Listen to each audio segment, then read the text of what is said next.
Hello everybody and welcome to episode 1 of building an Imperial Refinery in LEGO.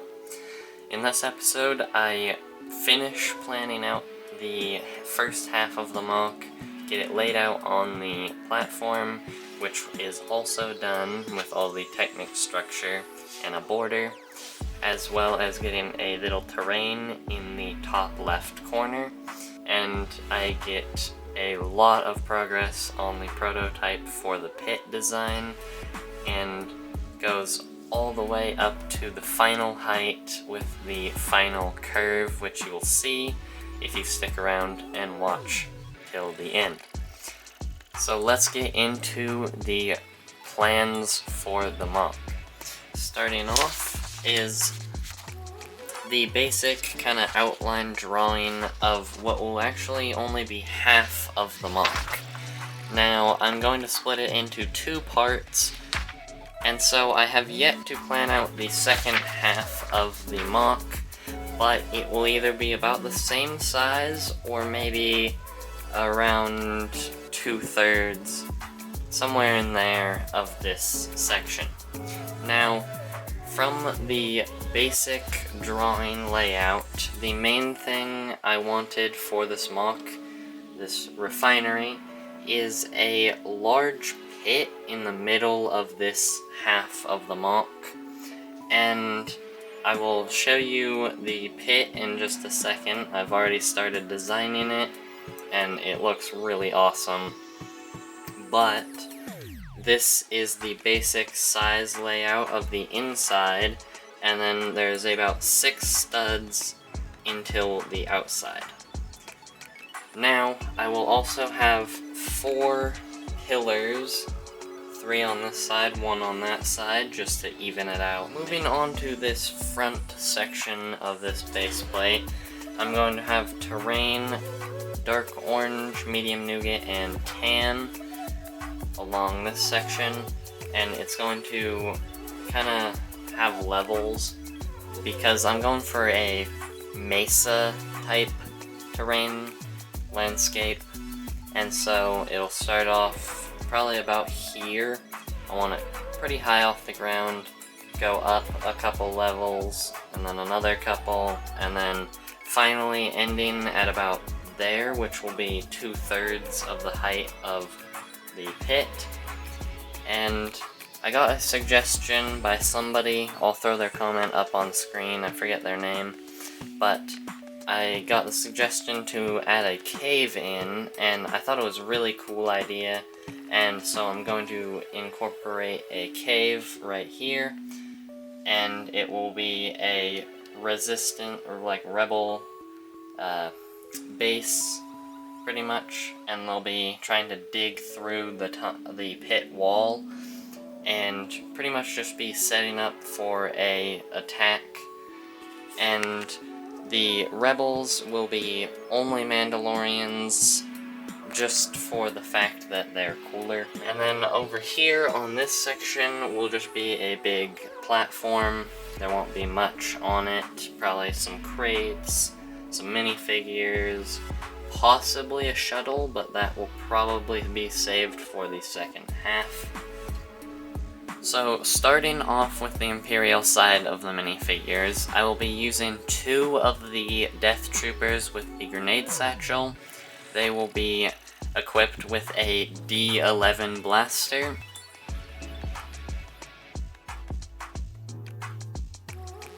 I will have 8 normal Death Troopers with D11 blasters.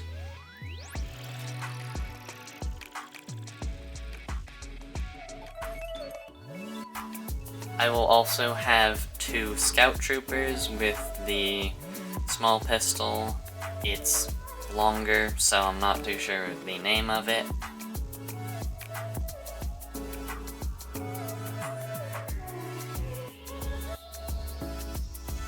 I will also have 2 officers.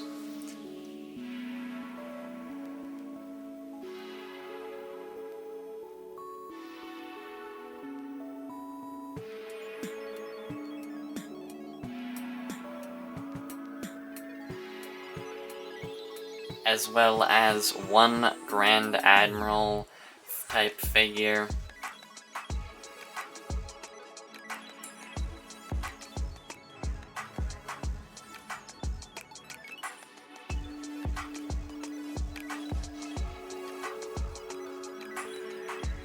For the Rebel side, I've decided to go with just Mandalorians.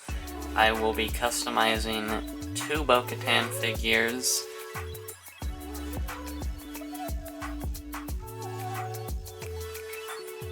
a Boba Fett,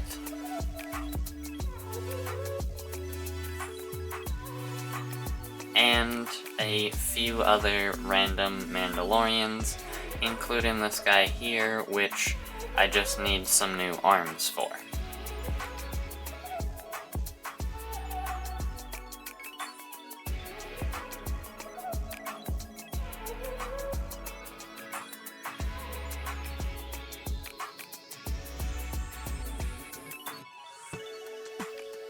And so without further ado, let's get into how I made the pit design over here.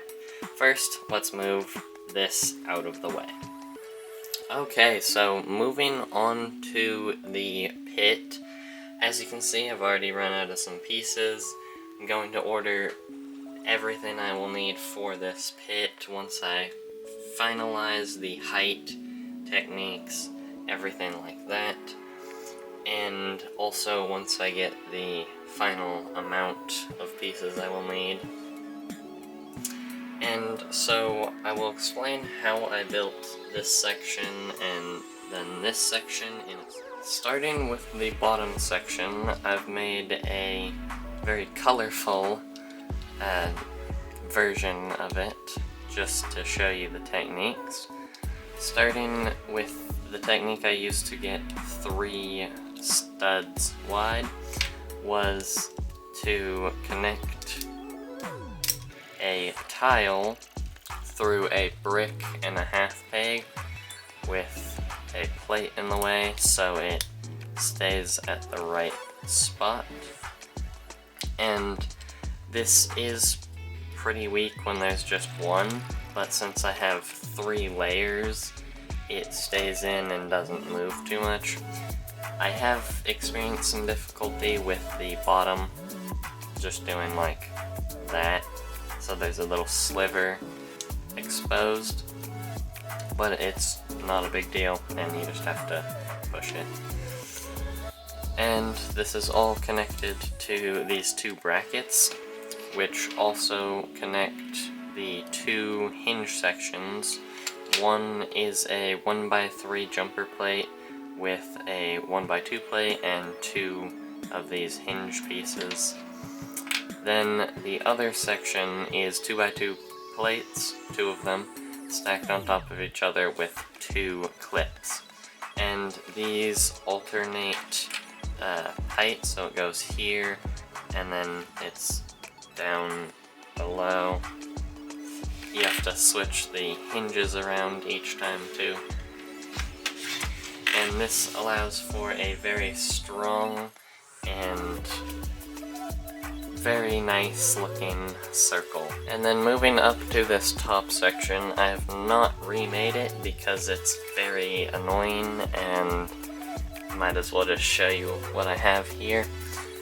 So starting, I have chosen a cheese slope angle, mainly just because cheese slopes are the easiest and most available slope to get small angles with. And so I have the wall here with a double cheese slope intersection, and it looks pretty nice. The only problem I had was I have 2 gaps here. I was able to kind of fill them with these little antenna pieces. You can see they're pretty much just sitting in there. And it holds in, doesn't move around too much, but I would have liked if that was filled better. Moving on to these sections on the side, it's just a row of 1x1 brick with some different headlight bricks with a plate and then these bracket pieces on top to overlap with the middle section, which is just a bunch of tile connected pretty weirdly on the bottom with a bracket and a tile on the back, which is sadly half a plate off. And then I connected all of this to the third row of hinges just by using some ball joints and a bracket in this case. The part that really was very useful in this situation was the ball joint bar. It has a bar on the end of the ball, so it's very nice for intersecting something like this. Anyways, I hope you guys learned something from this technique explanation, and I will be hopefully finishing the pit in about a month. I want to order the pieces, get the pieces, then build it. Should take about 2 weeks to build. And then I will be moving on to probably the platform and the interior. I will be kind of just working on the terrain every episode just a little bit, mainly just because working on terrain gets a little boring, and usually I'm less productive if I just work on terrain, so I'm going to just chip away at it little by little. But speaking of terrain, I did get some orders in, so let's move on to that. Okay everybody, so I'm going to go through the orders that I have received recently, starting off with this new color I got, which is very light bluish gray. Now, I'll be using this mostly for little details around the mop, and as you can see, I got quite a bit of it. I plan on using it for mostly the curved wall, which I haven't really talked about much, but it will be for the second base. It will be for the second half of the mock. I will probably use some of it in the pit and interior sections. I also got a pretty large amount of dark orange, as you can see. Pretty much just a bunch of basic terrain pieces. You know, some tiles, plates, and some wands, which I'm not too sure exactly what I'm going to use them for, but hopefully I'll use them. This is a total of 20 wands, so probably shouldn't have ordered so many. I got some miscellaneous little slopes and wedge plates. I got some like cut tiles. I got these train wheels or something or rather, and I thought these would make really cool little details around the mock, and so hopefully I'll get to use those. I got some more of these double-sided like 1x clips, and I thought they're really nice for this mock in details, all that kind of stuff. Plus I only have 2 of them in like any color, and so having 4 more is very nice. I also got some of the 1x1 bricks with an axle hole in them. I think these are really nice, mainly just for details, but also for Technic. So picked a few of these up. I only have like 2. Also got some medium nougat plate and cut tiles, as well as some of these light bluish gray 1x2s, curved 1x2s, sorry. And the last thing I got was this, which I'm planning on just kind of throwing in the mesa somewhere. So without further ado, let's get into the additional progress I have made. So, with those new pieces, I was able to get a start on the cave. Now, this is probably about 2/3 of the cave. It's pretty small, but I still think it will allow me to put a lot of little crates, little details, as well as probably 2 or 3 of the Mandalorian figures. And I really like how this is turning out. I decided to actually add in the normal tan to the colors, mainly just because I wanted to go for, as you know, a Mesa vibe, and just dark orange and medium nougat felt a little bland, and so I'm going to be using tan as well as a couple like pinks, probably something to go in between the tan and medium nougat. I feel like that transition isn't super clean, so having a couple dots of other colors would look nice. And I really love how this whole medium nougat section in the center turned out with the dark orange island kind of. I think this looks really nice and is a very good example of what the rest of the terrain will look like.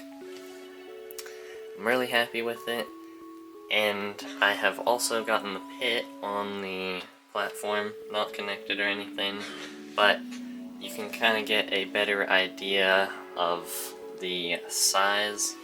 It's pretty big and takes up a pretty large amount of this MOC, especially with this extra 6 studs on the edge. And I didn't talk about this much, but there will be a 4x section of the angled wall here, and this will actually curve around the pit slightly. So wherever it starts, which will probably be around here, it will have to curve up and kind of around to here, so it'll have kind of a curve and an angle, which I haven't really thought about how I'm going to pull off, but I really want to do something like that. Sadly, that is all the progress I will be able to make this episode. I am running out of time and already probably won't have enough time to edit this perfectly, but I will be hopefully getting a lot of progress on the cave, as well as the prototypes for the pit next episode. Anyways, hope you guys enjoyed, and thank you for watching. If you did enjoy, please consider liking this video and subscribing so you don't miss the future episodes of building an Imperial refinery in LEGO.